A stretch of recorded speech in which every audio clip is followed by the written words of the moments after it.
Hi everyone, it's Priya Stanley again. I'm going to show you how to make this card for Christmas time featuring some lovely snowflakes. So we start off with an A4 piece of white cardstock that I'm going to cut vertically in half, so at about 10.5 centimeters, and I cut straight down. This will make a top folding vertical card.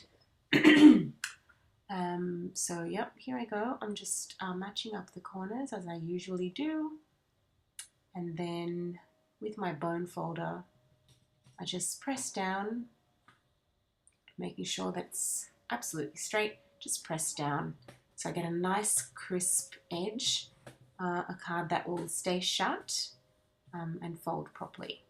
So okay, now that that's done, we're going to create a little mat, or fake mat really, and I'm going to do that by masking off an area with washi tape. So I'm taking a bit of washi tape.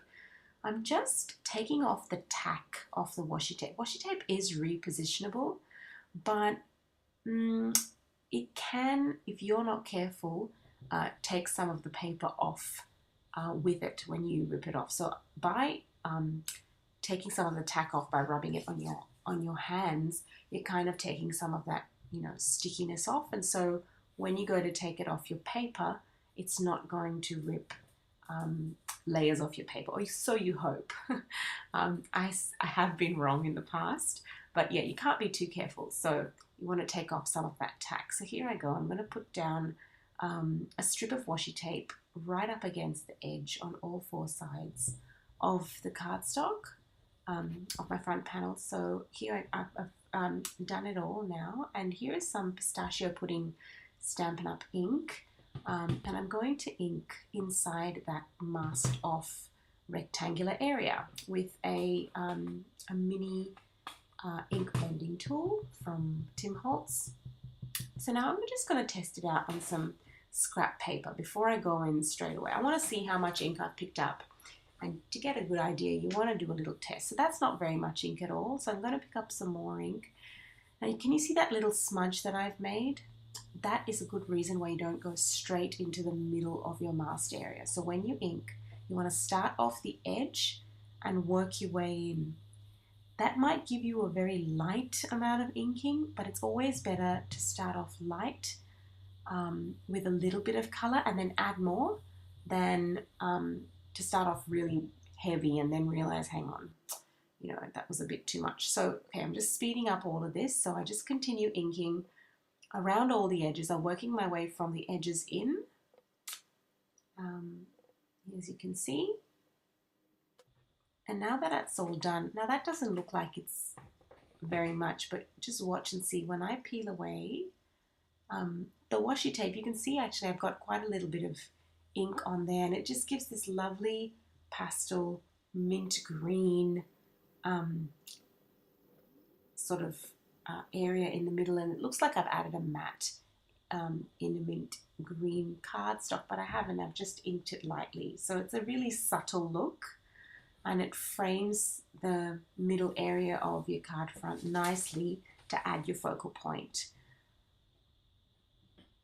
Okay, now I'm going to be embossing my sentiment. Before I do that, because I've just inked my front panel, I'm going to test whether that ink is still wet or whether it's dry. Now you'll see that it just sticks straight to the panel. So what I do is, and you can't see this here, I've actually edited it out, I've wiped off that embossing powder and applied heat with my heat tool to dry up the ink panel. Now I'm going to take this paper tray ink sentiment set called Happiest of Holidays, that Peace, Love, Joy sentiment. I've mounted it onto a clear acrylic block, and I'm going to ink it up in Versamark ink. Yep, pardon me, so I'm just inking it up and stamping towards the bottom of the inked area, as you can see. Now I'm going to pour some embossing powder over this, and the embossing powder will only stick to this clear sticky ink that I've just applied. I should have used an embossing tool or embossing buddy to remove any static so that the powder doesn't stick to anywhere else, but I totally forgot. So anyway, it's stuck to the sentiment. As you can see, the sentiment is all covered in embossing powder, but I've also got some extra embossing powder stuck, you know, in extra places. So I would just get my paintbrush, a dry paintbrush, and just brush off that excess embossing powder that may have stuck to random spots on the card. So now I've just put the embossing powder back in the jar, and I'll set that aside. Okay, so now I'm going to apply some heat with my heat gun. As you can see here, I am, the heat gun's on and I'm testing to see how hot it is. I want it to get nice and hot before I take the heat to the embossed sentiment.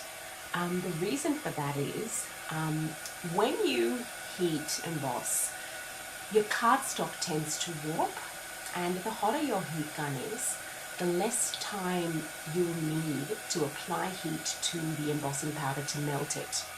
And therefore, because you're applying heat for a shorter amount of time, your cardstock tends to warp a bit less.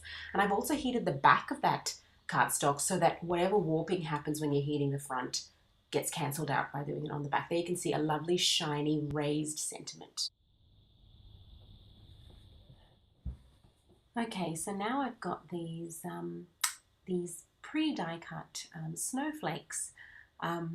Actually, I didn't die cut them. My wonderful mum die cut a whole bunch for me. She's helping me out while I make a whole bunch of Christmas cards for church. But I'll show you how I die cut them, or how mum die cut them, I should say.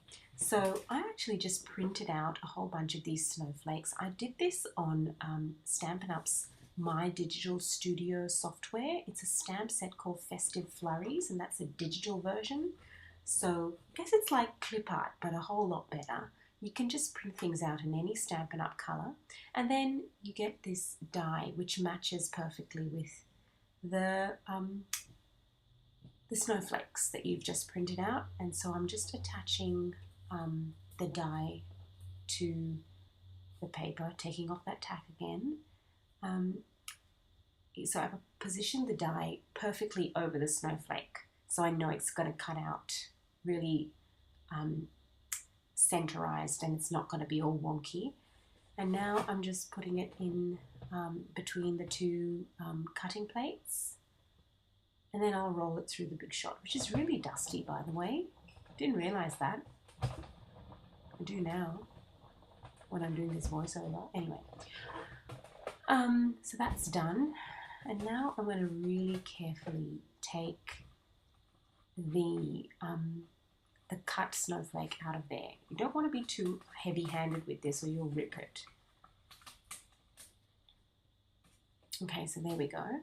It's popped out of there, and then carefully take the washi tape off. Careful, you can never be too careful. And then it should pry away fairly easily. There we go. So I'll set that aside. All right, so here we go. There's our card base that's all inked and got the sentiment on there. And now it's just a matter of assembling the snowflakes on the front of the card. So here we go. So that's my placement, I've decided. And now I'm going to attach the snowflakes. The first big one in lavender, I'm going to use some tape runner just to attach that. That'll just be sitting flat on the card front.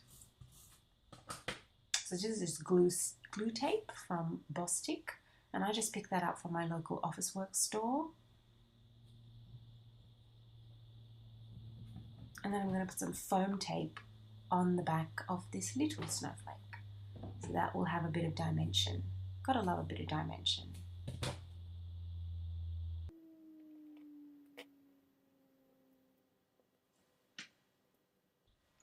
Okay, so now I'm about to stick this little snowflake down. And then we're going to get ready to embellish our card.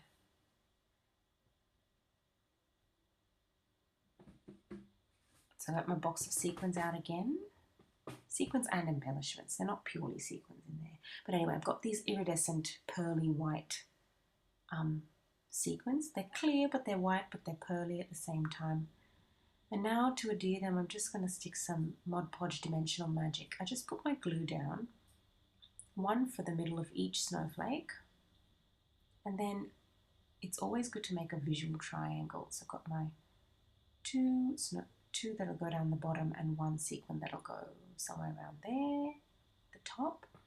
So once I've got those spots of glue down, I can then get my quick stick, which has a tacky end there, you can see on the left, and then this plastic tool pops out the back, and I just pick up my sequin. You can't see the sequin that I pick up, it's off screen, but I use the tacky end to pick up a sequin. So there you can see, I pick it up with the tacky end, put it on a glue dot, and then use the plastic tool to hold it down while I pull off the quick stick away from it. This tool has made my life so much easier when it comes to embellishing. I think I use sequins more now because I've got this tool, and it's much easier than fiddling around with my fat thumbs. So that's it, folks. There's the card. As you can see, it's really soft and pretty, pastel-y, airy and light, and a different colour combination for Christmas. And here's another shot of it. I hope you enjoyed, and I'll see you next time. Bye.